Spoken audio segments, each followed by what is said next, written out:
Hi gamers, just had another ace tanker in my Sheridan. Of course, we're on, what is this, Malinovka or Malinovka.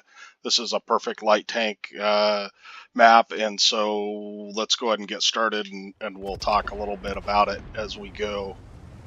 And so, of course, I always like to go to this middle and get spots if I can, and in this game it works out pretty well. In some games it doesn't. And one of the things that you'll see me do is to kind of kick turn back up in case I do get lit.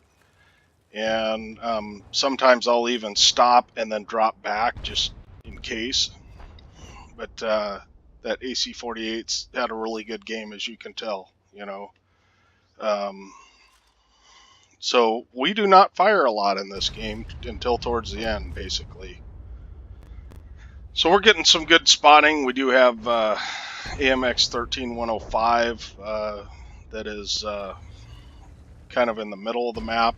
He's not in what I would call a great position.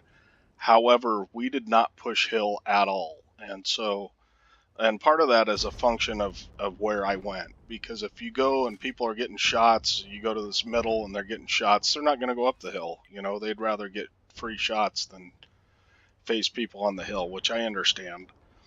But at some point it's going to become an issue, and when we get to that point I will explain why. So we're up to 3,200 spotting just like that, you know, which is, it's all right. I mean, a game like this, you are top tier, so would be nice if we could use our gun, but really at this point we're just kind of creating vision control. Because if you look, and so I'm moving forward, because if anybody, as soon as that light tank got unspotted and I saw that he had moved over to where he wouldn't spot me, I wanted to move up, because directly in front of me, I want to spot anything that's up there.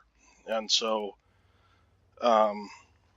he's going to continue to be kind of a pain for our guys, that light tank. But I want to be able to spot that knoll, and also you can get pretty close in a light tank if you've got even a decent camo crew and if you're in a bush. So I'm not really afraid of that 13105 spotting me. I don't think that he will. But you notice on the map, we've got nobody going hill and a ton of guys just sitting in base. So, including a VKA 263, they call that the YOLO wagon. But so do they. They've got quite a few guys in base. They got a Tortoise, a Badger, a Low, Panzer 58 Mutts, and maybe some other stuff back behind. So it's just kind of an unusual game, picking up a little spotting. It's kind of slow and boring, but that's the way it goes. Get 600 spotting on that light tank. He is lit now. And we're able to pick up another spot on a TD. So they've pushed hill now, and I'm thinking that I've got to do something soon. But I don't want to push out right now with that 13105 possibly able to spot me. However, you can see he's moved off a little bit, so he's behind the ridge, which is good news for me. And I'm just kind of watching him for a point that I can exit this location. Because we've done about all the spotting we're going to do. Everyone at the base is staying safe, and they do have the hill. And that light tank has been putting out damage and putting out spotting on our guys over in this area, in the C5 area, which is a very common camping spot for guys to try and get damage on guys coming down the hill.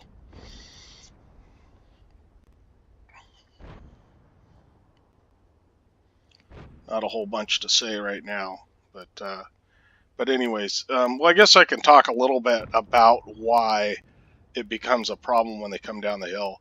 Once they get to this point, then your play should always either be get into this ditch right here, right in front of us, this location here. I guess maybe I should, this location here, or come around the other side and put pressure on their cap. Because if you don't do that, then they're just going to kill your guys that are in the base, because they've got Just like that, that was our light tank dying. And so I'm still being a little bit patient, but I do know that I need to move, and soon. So the KV-5 is kind of taking some damage, but I'm certainly not going to fire and give my position away right now. That tortoise would probably light me if I did. So we're going to avoid that, and it's a tied game. So that has got to be your play. Okay, I'm getting ready to leave. Let's pause it here. So these guys are going to die, almost guaranteed, because as they push down and they get spotted, everybody that's back on the hill can shoot them. Also, this guy, if he's smart, will come up to this ridge and keep guys spotted, basically, so that as they push down the hill, it suppresses anybody that's near this knoll, and they can get shot from this knoll, they can get shot from the hill, they can get shot from this side of the hill, and so it's a murder zone right now. Where they're at is a murder zone. Where this WZ-120 is a murder zone as well. The only hope is that they can stall them and put out enough damage to slow them down, basically. So, like I said, the only plays that you can make at this point, come up to here, and that would be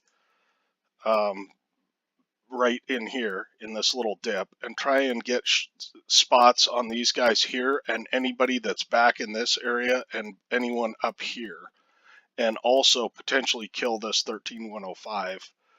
That opens up the map, basically, because I believe he's got the only map control or vision control in this area, and that would save our WZ-120. However, I do not want to try and cross this with a tortoise and a badger there, because if they're quick enough and they get a shot or track me or something, I'm screwed. So let's continue. So then my only other play is to go down like basically one line. And so I've turned and gotten ready to leave, and we're taking off now, and the path that I'm taking is the safest path that I think I can take. Yes, the tortoise and the badger are in my line of sight, but they're a long ways away, and I'm a light tank, so I do have okay camo. I'm guessing somewhere 25 to 30%, so I am okay. I do get lit here, but at this point the tortoise and the badger don't have shots on me because they've been hiding behind the building the entire time. So one shot does go over my head, and we stop, and for whatever reason this tortoise is not facing me, so we're able to take him out, and now it's just the badger. So the badger has got to face one of two directions.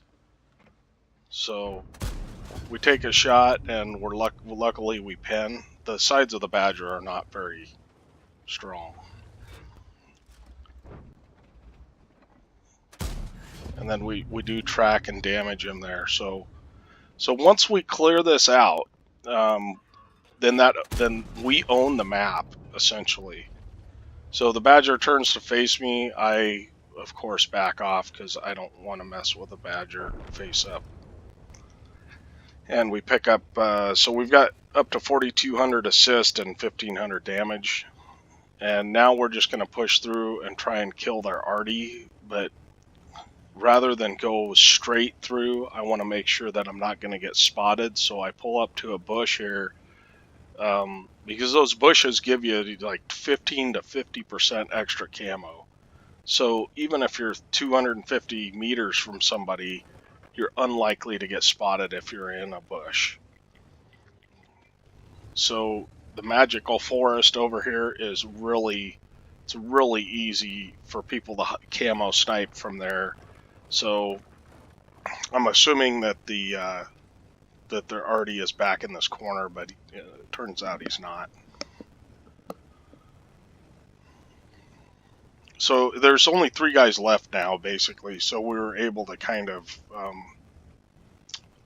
really close off the map. And that's the name of the game on these big open maps, is not necessarily doing a bunch of damage, but getting some vision control. And the arty shotguns and misses me and just And so I don't know I'm in the line of sight of this guy. Now I do. And at this point, I'm just going to cut sideways so that, he doesn't have a turret. He is able to hit me once, but once he comes out here, he is just getting owned. And so we auto-aim. We don't do damage, but we auto-aim him, and we're able to sucker him out to where our team can kill him. So we pick up another 500 assists there. And the last guy is just a Centurion Action X. So if you have questions about how to play light tanks or what your role is exactly, I'd be happy to answer them. Or I'd even take someone in game and kind of show them in a training room what I feel like is the best route. I mean, I'll admit I'm not the best light tank player in the world, but I do have a good solid grasp on the vision mechanics and locations to go, and especially in WOT 1.0, there's a lot of changes as far as bushes go, and I've kind of explored that to the extent that I have a fairly good idea on most maps, any open maps, where to go and what to do. So I hope you enjoyed the replay. Let's go ahead and go to the after action report. Okay, here we are at the after action report. I did get my first mark in this game, and I also got an ace tanker and a patrol duty, which is nice medal to get, basically. And we did a little bit of damage, a little bit of module damage, but in reality, the patient play is what paid off for us. We only ended up with 2,200 damage with 1,182 base XP, as I've said before. This does not require a lot of base XP. The Sheridan doesn't, because it's hard to play, I think, is what it comes down to. So we ended up with 33,000 credits, and we did 4,700 spotting. As I mentioned before, we fired 9 shots, hit 8, and penned 6. And with a premium account, I just did one of the missions for the Progetto, so I do have a premium account. Ended up with 1,773 XP. So I appreciate you watching. Please give the replay a like if you'd like to, and subscribe for more videos, and we will catch you on the next one.